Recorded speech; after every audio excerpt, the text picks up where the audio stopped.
Hey genius, welcome back to my channel. So genius, हम कर रहे थे chapter number 6 that is accounting for bonus issue and right issue, जिसमें आज अपन करेंगे इलस्ट्रेशन नंबर 4। उससे पहले फटाफट से चैनल को सब्सक्राइब कर दो। इस चैनल पर आपको सारे स्टडी मटेरियल के सॉल्यूशंस एंड कंप्लीट रिविजन्स की वीडियो मिल जाएंगे, तो ज़रूर प्लेलिस्ट चेक कर लेना। एंड सब्सक्राइब तो हो ही गया होगा, और साथ के साथ कुछ बातचीत करनी हो, कुछ पूछना हो, तो उसके लिए आप मुझे इंस्टा पर फॉलो कर लेना। चलिए फटाफट से कॉपी और पेन निकालते हैं और इलस्ट्रेशन नंबर 4 को भी आसान बनाते हैं।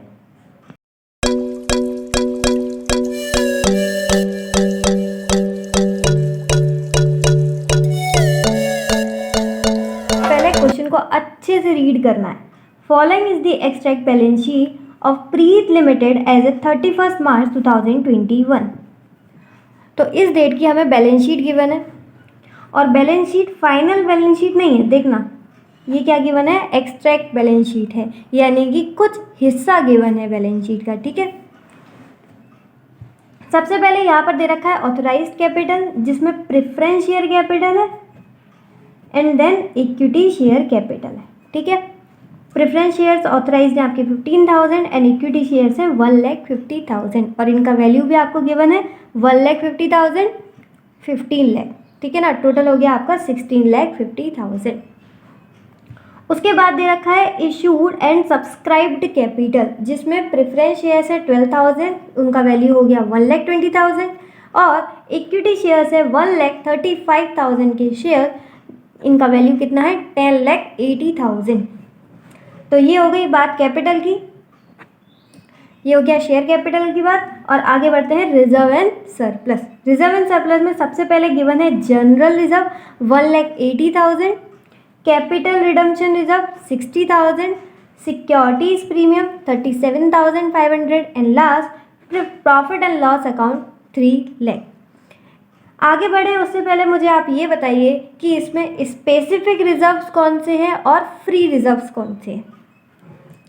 उम्मीद है आपको अब तक ये तो पता चल गया होगा। ठीक है, तो ये अपने रहे स्पेसिफिक रिजर्व्स, और बाकी के दो जीआर और पी&एल अकाउंट, ये होते हैं हमारे फ्री रिजर्व्स। ठीक है, और इसके बाद एक और बात मुझे बताओ कि हम बोनस के टाइम कौन से पहले यूज़ करते हैं। अगर आपका आंसर ये है तो आप बिल्कुल सही हैं। चलो अब क्वेश्चन को आगे रीड करते हैं। On 1st April 2021, the company has made final call at the rate 2 each on 1,35,000। अच्छा, यहाँ पर देखना, शेयर थे 1,35,000, फेस वैल्यू था 10, लेकिन पेड अप कितना था, सिर्फ 8 रुपीज़, यानी कि 2 रुपये अभी भी बैलेंस है, जो कि हम कभी भी मंगा सकते हैं। तो हमने क्या किया, देखो 1 अप्रैल को ही इसको मंगा लिया। ठीक है, अच्छा यहाँ पर हमने मंगाया है यानी कि कॉल किया है, तो इसको अपन बोलते हैं ड्यू एंट्री। यहाँ पर हम पास करेंगे ड्यू एंट्री। ठीक है, अभी पैसा आया नहीं है, पैसा बाद में आएगा, पहले हम ड्यू करते हैं उसके बाद पैसा आता है। तो 1 अप्रैल को हम कौन सी एंट्री पास करेंगे, ड्यू की एंट्री। ठीक है, अभी जिसको ये बात समझ में नहीं आई कोई बात नहीं है, जब हम इसे सॉल्यूशन बुक पर करेंगे अच्छे से समझ में आ जाएगा। आगे बढ़ते हैं। The call money was received by 20th April 2021। देखो मैंने कहा था ये अपना ड्यू की एंट्री बन गई 1 अप्रैल की, और 20 अप्रैल को क्या बनेगा, रिसीव की एंट्री, यानी कि फाइनली पैसा आएगा यहाँ पर। Thereafter the company decided to capitalize its reserves by way of bonus at the rate of 1 share for every 4 shares held। तो यहाँ पर क्या है, 20 अप्रैल को जैसे ही पैसा आ गया फाइनल कॉल का, यानी कि अब ये शेयर्स बन गए कैसे, ये बन गए फुल्ली पेड अप शेयर्स। यहाँ पर शेयर्स कैसे थे, पार्टली पेड अप शेयर्स, और यहाँ पर कैसे बन गई है, फुल्ली पेड अप शेयर्स। इसके जस्ट बाद ही हमने क्या किया, बोनस इशू कर दिया, और बोनस का रेशियो है 1:4। कोई मुझे बता सकता है कि बोनस शेयर्स कितने हैं। तो देखो हमारे पास शेयर्स थे 1,35,000 और 4 का है, तो ये आ गए 33,750। मैंने बोनस शेयर्स पहले भी आपको कैलकुलेट करना सिखाया है इलस्ट्रेशन 1 में, उम्मीद है आपने सीखा होगा। तो ये आ गए, हम साथ के साथ लिख देते हैं ताकि आगे हमें दोबारा कैलकुलेशन की ज़रूरत ना पड़े। 33,750 ये हो गए हमारे बोनस शेयर्स। ठीक है ना, आगे देखो क्वेश्चन की क्या रिक्वायरमेंट है। Show necessary general entries in the books of the company, यानी कि सबसे पहली रिक्वायरमेंट है जनरल एंट्री पास करना। And prepare the extract of the balance sheet as on 30th April 2021, यानी आफ्टर बोनस इशू।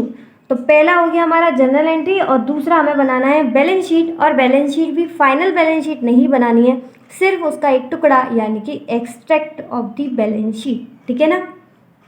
और वो भी कब बनानी है? आफ्टर बोनस इशू, यानी कि सबसे पहले ड्यू की एंट्री करेंगे, फिर रिसीव की एंट्री करेंगे, उसके बाद बोनस की एंट्री करेंगे उसके बाद फाइनल बैलेंस शीट यानी कि फाइनली बैलेंस शीट बनाएंगे। तो देर किस बात की, फटाफट से आ जाओ सॉल्यूशन बुक पर और लिख लो यहाँ पर chapter number 6 accounting for bonus issue and right issue, illustration number 4। किसकी बुक्स में प्रिपेयर कर रहे हैं? इन दी बुक्स ऑफ प्रीत लिमिटेड। क्या कर रहे हैं? General entry. जनरल एंट्रीज का बहुत simple format, particular debit amount, credit amount, और यहाँ पर क्वेश्चन में डेट भी मेंशन थी तो अपन भी डेट मेंशन कर देंगे, ठीक है ना। तो सबसे पहले किसकी बनानी है? 1 अप्रैल की बनानी है, जहाँ पर हमने ड्यू एंट्री करनी है। तो ये हो गया अप्रैल 1। ड्यू की एंट्री कैसे करते हैं? लिखो फटाफट मेरे साथ साथ। Equity share final call account debit to equity share capital, ठीक है ना। कितने शेयर्स थे? 1,35,000 और बैलेंस अमाउंट कितना था? 2। तो ये आ जाएगा 135 इंटू 2, 2,70,000, ठीक है। ये किसकी एंट्री है? ड्यू की एंट्री। तो नरेशन में वैसा ही लिखेंगे अपन, B share final call due, ठीक है ना। पहली एंट्री कंप्लीट। आगे बढ़ते हैं अप्रैल 20 को। यहाँ पर एक्चुअल में पैसा रिसीव होगा तो यहाँ पर होगा हमारा bank account debit, bank account debit to equity share final call, ठीक है। तो जितना पैसा मंगाया था उतना आ गया होगा यहाँ पर, यानी कि 2,70,000। ये हो गई हमारी रिसीव की एंट्री। तो नरेशन में भी फटाफट लिख देते हैं, be final call amount received. तो फाइनल कॉल से रिलेटेड दोनों हमारी एंट्रीज हो चुकी है कंप्लीट। इसके बाद हमें बस करनी है बोनस की एंट्री। उससे पहले मुझे यहाँ पर बताओ, यहाँ पर टेम्परेरी अकाउंट कौन सा है? तो यहाँ पर टेम्परेरी अकाउंट है ये वाला, ये यहाँ पर डेबिट हो रहा है और यहाँ पर credit. It's just for knowledge, आपको इससे एग्जाम में कोई दिक्कत वाली बात नहीं होगी, ठीक है। ऐसा पूछा नहीं जाता एग्जाम में, इट्स जस्ट फॉर नॉलेज। अब आगे बढ़ते हैं बोनस की एंट्री। तो अप्रैल 20 को ही लिख देते हैं, क्योंकि उन्होंने वहाँ पर कोई डेट मेंशन नहीं करी है, तो हम अप्रैल 20 लिख सकते हैं, क्योंकि जस्ट इसके बाद ही कर दिया था उन्होंने। तो बोनस इशू करने से पहले हमें कुछ रिजर्व्स में से पैसा निकाल कर रखना पड़ेगा। तो पहले कौन से यूज़ करेंगे रिजर्व्स बताओ? Specific reserve. तो सबसे पहले हम यूज़ करेंगे सिक्योरिटीज प्रीमियम। कितना है सिक्योरिटीज प्रीमियम? 37,500, ठीक है। उसके बाद अपन यूज़ करेंगे, बताओ बताओ कौन सा? Capital redemption reserve. Very good, क्योंकि ये दोनों कौन से हैं? Specific reserve. इसके बाद हम यूज़ करेंगे फ्री रिजर्व। ज़रूरत पड़ी तो अपन क्या यूज़ करेंगे? General reserve. और फिर भी अगर ज़रूरत पड़ी तो हम यूज़ करेंगे P&L अकाउंट, ठीक है। समझ गया? और ये पैसा सारा का सारा अपन कहाँ ट्रांसफ़र कर देंगे? एक गुल्लक में, जिसका नाम होगा बोनस टू शेयर होल्डर। इसका रीज़न भी मैंने आपको बताया था, क्यों हम पहले यहाँ ट्रांसफ़र करते हैं उसके बाद बोनस देते हैं ना। तो उम्मीद है आपको वो समझ में आ गया होगा। तो यहाँ पर हम क्या कर रहे हैं? रिजर्व्स को यूटिलाइज कर रहे हैं। तो वही चीज़ हम नरेशन में लिख देंगे, being reserves utilised for bonus issue. हो गया? अरे यहाँ पर हमने अमाउंट तो लिखा ही नहीं है, तो आओ फटाफट लिखते हैं। उससे पहले हम ये देख लें बोनस शेयर्स कितने थे, और हमने वो ऑलरेडी कैलकुलेट कर रखे हैं। ये रहे हमारे बोनस शेयर 33,750। बोनस शेयर्स कितने हैं?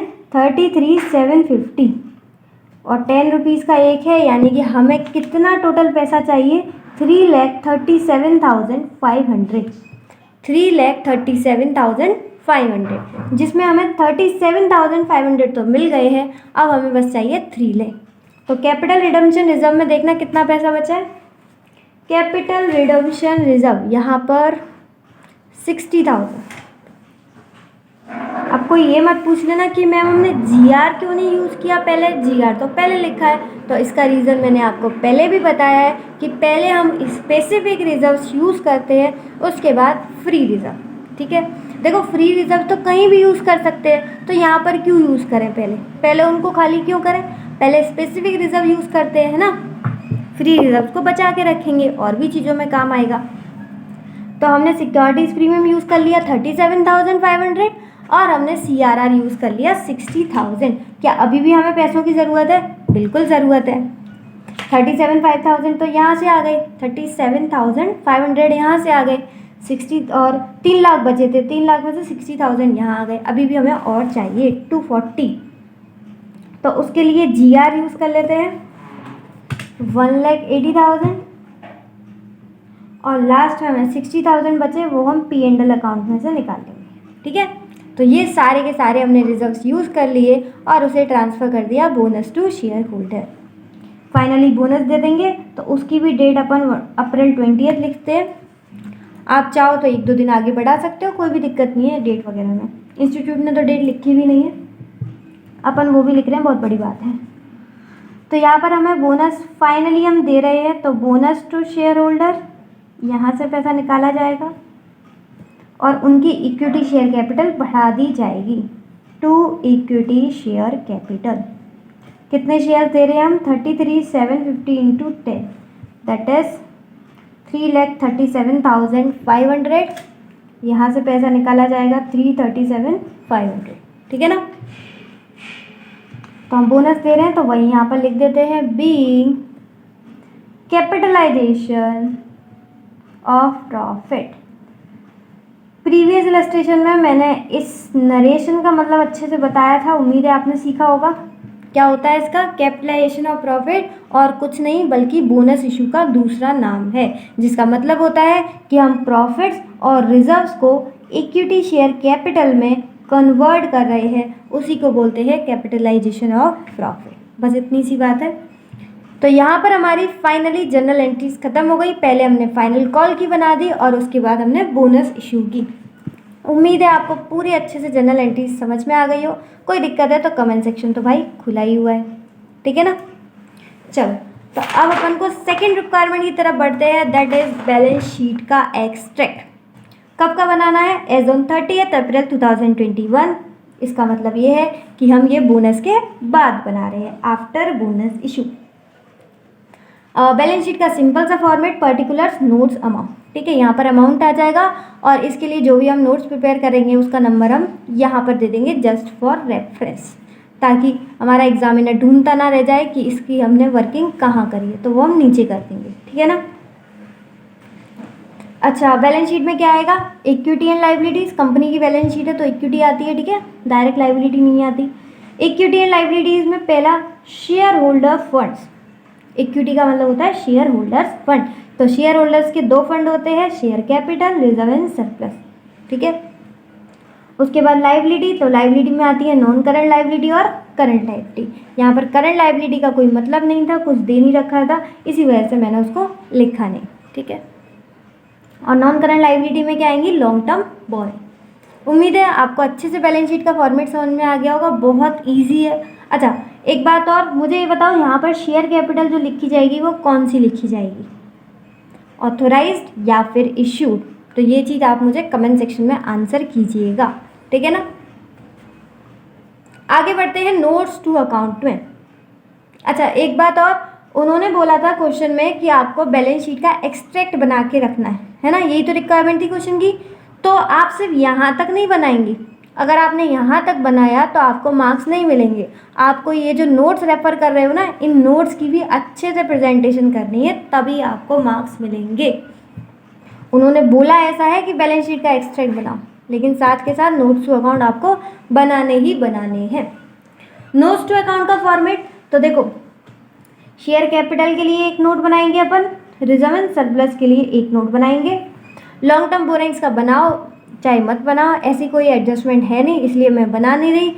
आप भी चाहो तो स्किप कर सकते हो।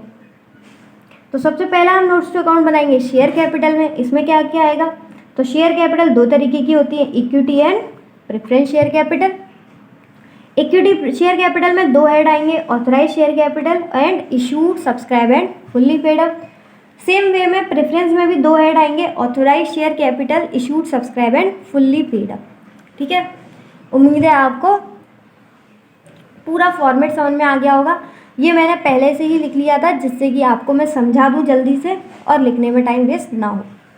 ठीक है, इसके बाद एक नोट और अपन बनाएंगे, जैसे मैंने कहा कि हम दो ही नोट बनाएंगे। सेकंड नोट हम बनाएंगे related to reserve and surplus, उसको हम यहाँ कर देंगे। ठीक है, तो फॉर्मेट तो समझ में आ गया, फटाफट लिखना शुरू करते हैं। सबसे पहले आ जाते हैं नोट्स टू अकाउंट में इक्विटी शेयर कैपिटल की ऑथोराइज शेयर कैपिटल और issued subscribe and fully paid up. तो पहले अपन लिख देते हैं issued subscribe and fully paid up. तो देखो क्वेश्चन में हमें कितनी गिवन दी है, issued subscribe and fully paid up 1,35,000 equity shares थे, 8 पेड अप यानी कि 10,80,000। ये 1,35,000 शेयर्स थे, ठीक है, एट द रेट 8 क्यों कर लिख रही हूँ मैं, क्योंकि 8 पेड अप थे। ठीक है, तो ये था अपना 10,80,000। ठीक, इतनी हमें गिवन थी। उसी तरीके से ऑथराइज की कितनी गिवन थी, ऑथराइज की गिवन थी 1,50,000 into 10 15 lakh, 1,50,000 at the rate 10 बराबर 15 लाख। ठीक है, तो ये दोनों हमने लिख ली बैलेंस शीट में से देखकर, जो पुरानी बैलेंस शीट थी उसमें से ये गिवन था। ठीक है, इसके बाद हमने क्या क्या किया है, तो सबसे पहले हमने फाइनल कॉल ड्यू करी थी, ये रही, है ना। तो यहाँ पर हमारा 135,000 इंटू 2 से 2,70,000 इक्विटी शेयर कैपिटल बढ़ गई है, दिख रहा है ना, क्रेडिट हो गई, बढ़ गई है। तो अपन यहाँ पर लिख देंगे plus 1,35,000 shares at the rate 2 बराबर 2,70,000। तो ये टोटल हो गया अपना 1080 प्लस 270 13,50,000। ठीक है, तो ये हो गई हमारी इक्विटी शेयर कैपिटल।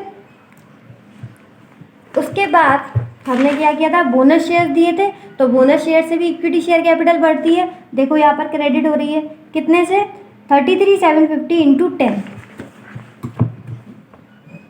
तो यहाँ पर आ जाएगा 33,750, इतना ही था ना, 33,750, हाँ सही है, 33,750 शेयर्स एट द रेट 10, ये बढ़ गया 3,37,500।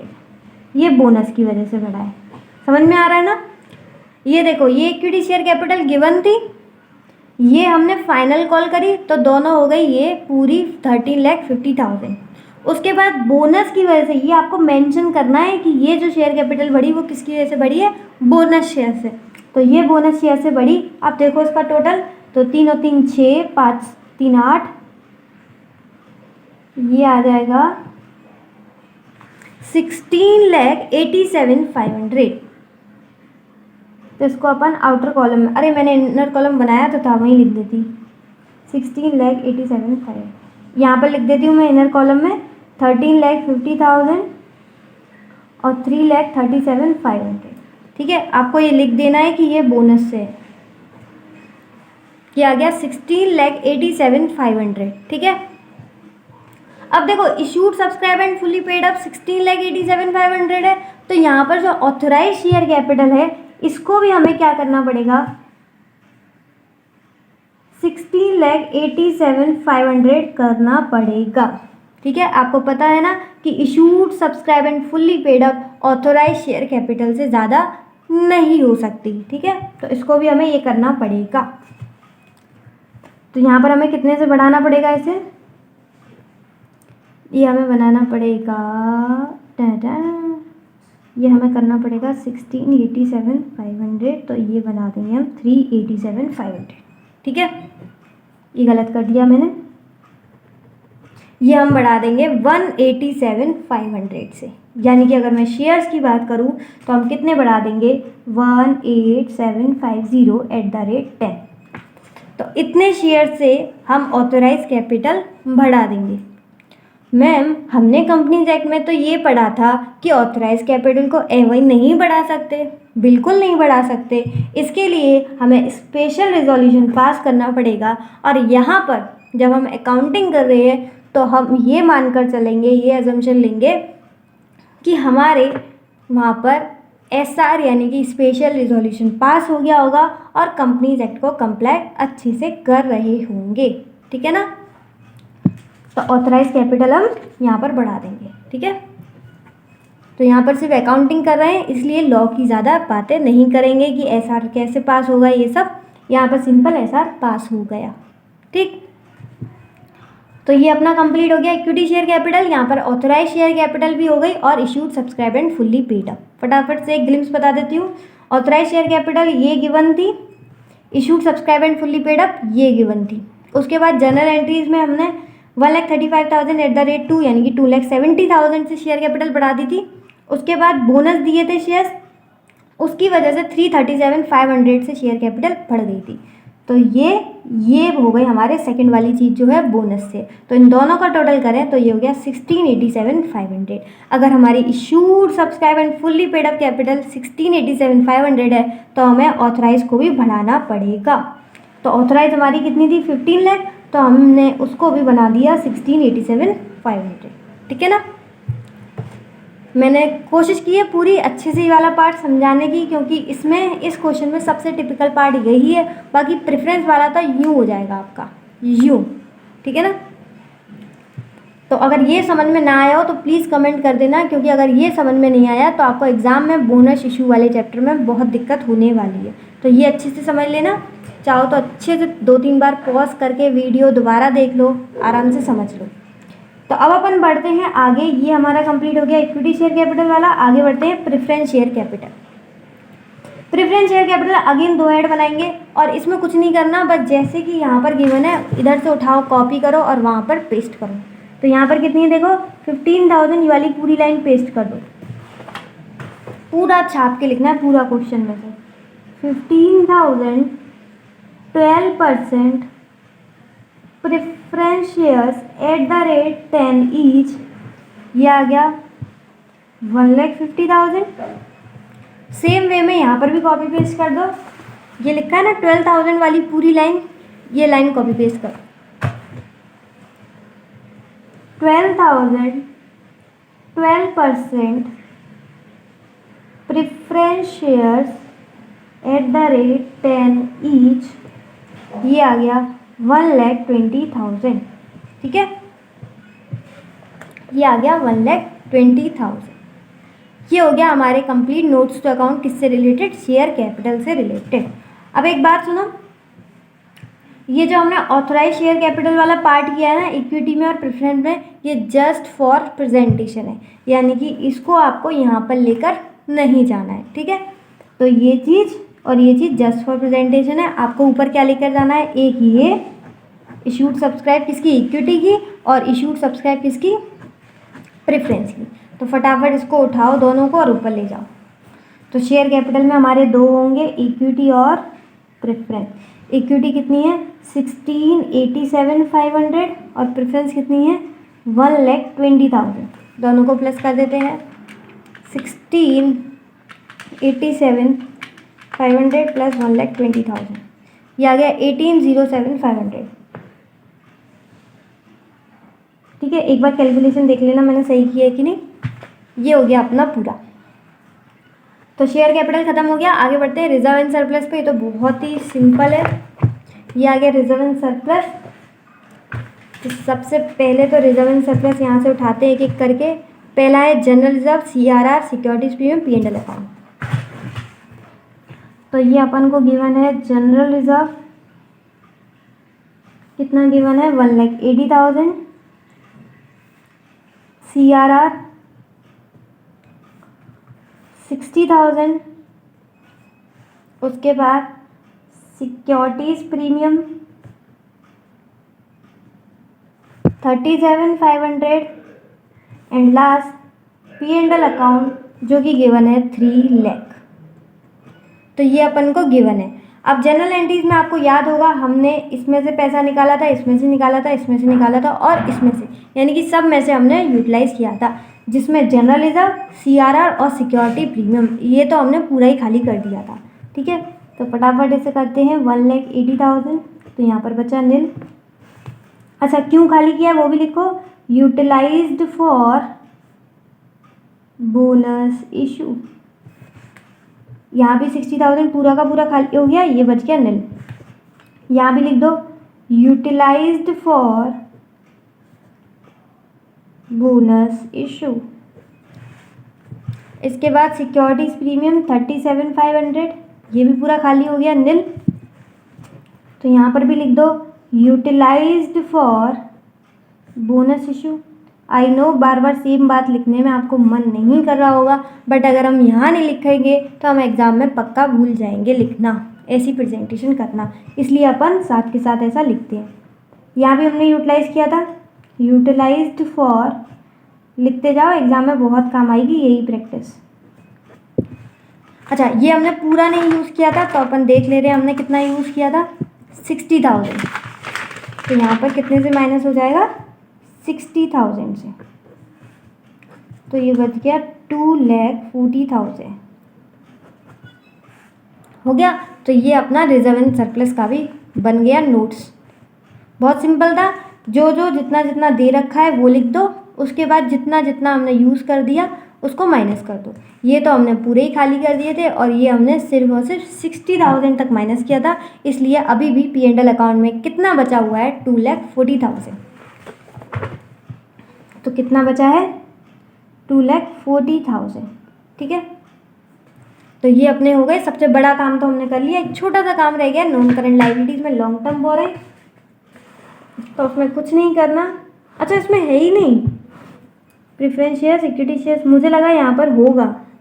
ठीक है, तो यहाँ पर डिबेंचर्स हमें नहीं दे रखे हैं तो हमें यहाँ भी कुछ नहीं करना है। ठीक है, बस यहीं तक काम खत्म हो गया अपना। तो इन दोनों को प्लस कर देते हैं, ये तो मेरे कैलसी पे ऑलरेडी लिखा है। इसमें 2,40,000 रिजर्व एंड सरप्लस प्लस कर देते हैं।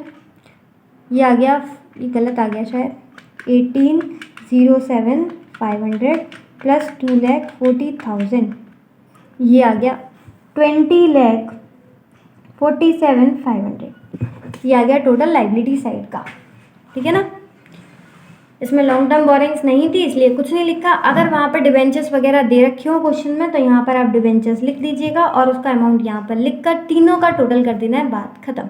ठीक है, वैसे इसको टोटल करने की ज़रूरत भी नहीं है क्योंकि आप ये टैली किससे करोगे, क्योंकि ये फाइनल बैलेंस शीट तो है नहीं, इसमें एसेट्स का कुछ दे तो नहीं रखा, तो आप उसको किससे टैली करोगे, किसी से नहीं। इसलिए चाहो तो इसका टोटल करो, चाहो तो मत करो, आपकी मर्जी। तो यहाँ पर हमारे ये पूरा बैलेंस शीट का ये एक्सट्रैक्ट बन गया और ये इसके सारे नोट्स टू अकाउंट बन गए। किसी का भी कुछ रह गया तो वहाँ पर वीडियो पॉज कर सकते हो। मैं आपको एंड में सब, ये रही हमारी जनरल एंट्रीज। ठीक है, ये सारा कंप्लीट हो गया। उम्मीद है आपको क्वेश्चन अच्छे से समझ में आया हो। अपना फीडबैक कमेंट सेक्शन में ज़रूर दीजिएगा और अगर इतनी एंड तक वीडियो देख रहे हो तो पसंद ज़रूर आई होगी, तो फटाफट से like share and subscribe to my YT channel. Thank you so much, have a nice day.